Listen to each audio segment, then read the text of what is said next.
I just turned green. Hi everyone, my name is Jessica Brink. My address is First of all, I want to say, I know you guys didn't sign up for this. Nobody wants to be on the Board of Education in the middle of a pandemic, so I empathize with you. These are probably decisions that you probably don't want to have to even deal with. But that being said, you all took an oath to the Constitution. You swore or affirmed an oath to uphold the Constitution. And I'm assuming you probably all have kids.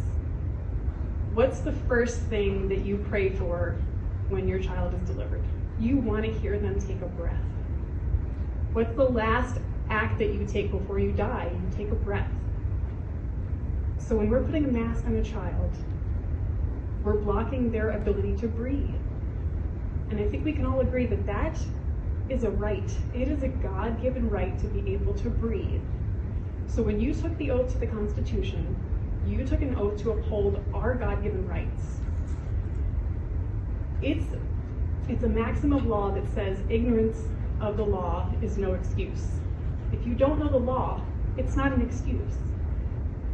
Do you know the Article 6, Section 2 of the Constitution says that it's called the Supremacy Clause, and it says that the Constitution is supreme. If any state law is in conflict with the Constitution, it's null and void. So right now what we have going on is a governor who is issuing executive orders. The governor is part of the executive branch. His role is to execute. His role is not to legislate. So he has essentially been legislating for 1.5 years now, and he is infringing on the rights of our children.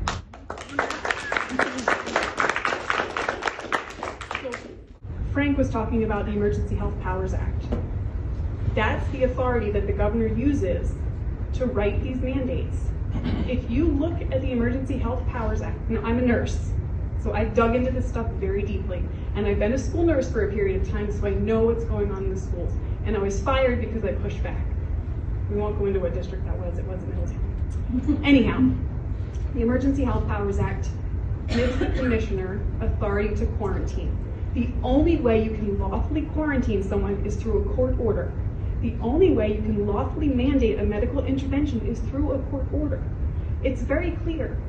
But the fact that we don't know our rights, and you know, if you swore an oath to the Constitution and you're choosing to enforce these unlawful mandates, where does the liability go?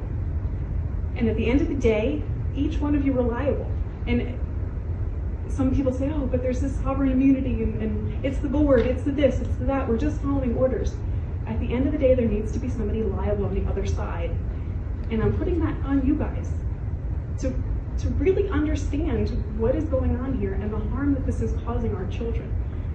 It's a challenge. As a school nurse, I worked for a certain amount of months, and I also was in the military. I know what boot camp is like. It felt like boot camp. People yelling at the kids, get your mask on, 6 feet apart. This is not a school environment. I don't understand how this is allowed to continue. And I'm asking you, because at the end of the day, you're responsible for what happens in these schools. Please, consider the parents out here, the moms that are concerned about their kids. None of these women have given you consent to mask their children. Where does that consent come from? You're forcing medical interventions on children. Where do you get the authority to do that? That's my question.